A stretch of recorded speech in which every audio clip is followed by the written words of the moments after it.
A day yesterday outside and a wonderful day for the Saints. Who Dat Nation. The Saints won their 5th straight game in a wild one against the Baltimore Ravens yesterday. Joining us now on the phone with his take on the game is WWLTV.com columnist and host of the NSFW Saints Happy Hour podcast, Ralph Marlboro. What is that? What do those initials stand for again? Not suitable for work. There you go. There's a lot. That was a fun game yesterday. You got to admit, that was a fun game. And we were talking just before we got on the air, and at the end, when the Ravens scored that touchdown, a great throw by Joe Flacco, and then you thought for sure this guy, who had never missed a point after kick, would tie up the game.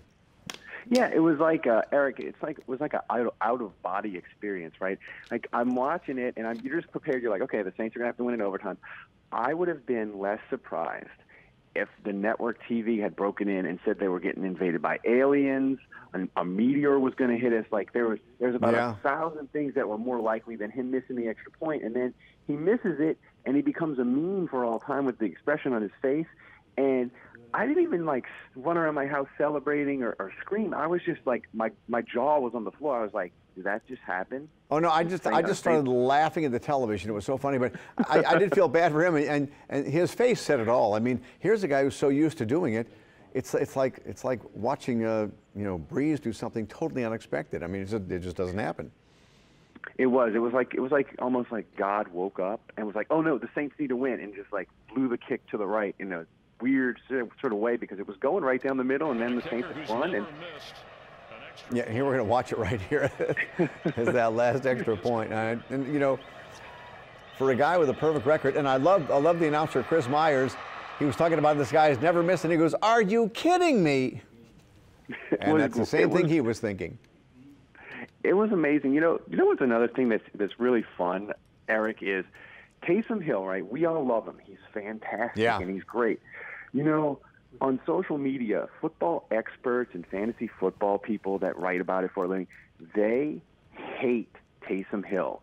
They hate that the Saints put him in high. They hate that the Saints put him in high pressure situations because he takes away points for Drew Brees. The experts hate that the Saints aren't letting Drew Brees be quarterback.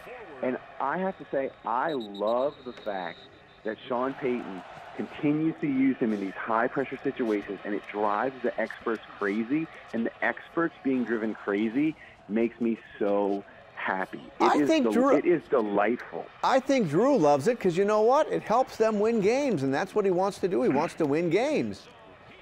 It is, and it's fantastic. And the thing that's so surprising about it is they seem to have complete trust in him, because they put him in big moments at the end of the game. And the only thing that was disappointing about yesterday, Eric, was that 20-play drive. I felt like that was Sean Payton's Sistine Chapel. He had gone for it on 4th down 4 times, and it had lasted 20 minutes, and it was beautiful. And then they couldn't punch it in. And I felt like it was watching the Sistine Chapel right before it's finished get destroyed by a tornado. Well, Sean's been pulling every trick out of the book, and it's been fun to watch. And we've got a tough schedule coming up. And we'll be talking to you next week about another Saints win. That's right, 6 in a row. All right. Thank you, Ralph. Up next for the Saints, they'll take on the NFC North leaders, the Minnesota Vikings. It's a late game for them. Kickoff is at 7:20 Sunday night in Minnesota. That means they'll be before a national audience. Let's get right